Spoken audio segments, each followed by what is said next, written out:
Når jeg er syg, og der er forkølelse og så videre, så døde jeg jo rigtig meget med mit astma. Og var op 3, 4, 5 gange om natten og til medicin her i vinterhalvåret. Og så kom du hjem med den, og jamen, altså, den virkede jo. Den virkede jo med det samme, ikke? Altså, Du tager slet ikke den der akutte nu? Nej. Jamen, ødelæggende, ikke også for vores familieliv, at vi på den måde var så påvirket af det. Så det med at kunne få noget, der ligesom kunne hjælpe på søvnen, ikke? Altså søvnen var jo heller ikke eksisterende. Og i og med, at Mette og jeg havde snakket om, at det kunne være en mulig løsning, så besluttede vi os for at prøve det.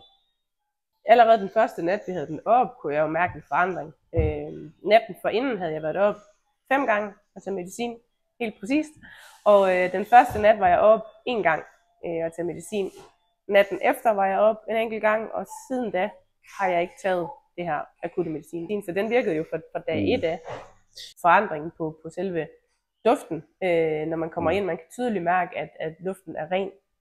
Og nu har vi den jo kun i soveværelset, så vi kan jo klart mærke kontrasten. Det har jo været lige så nemt som at sætte en lampe i, ikke? Altså, den skal jo bare i stikkontakten, og så tændes på siden der, ikke også? Den er jo lille og smart, så den er jo hurtig at flytte rundt, ikke? Utrolig handy og altså utrolig nem at betjene. Det går over min vildeste fantasi, hvor godt den har virket på mine astmasymptomer. Så det her, det har virket 100% for mig. Jamen altså, jeg vil jo sige, gør det. Det er jo en investering i ens helbred. Den store fordel ved SafeLife er jo, at der er den her personlige kontakt. Vi vidste jo heller ikke, hvor meget eller hvor lidt vi havde brug for i forhold til mit astma.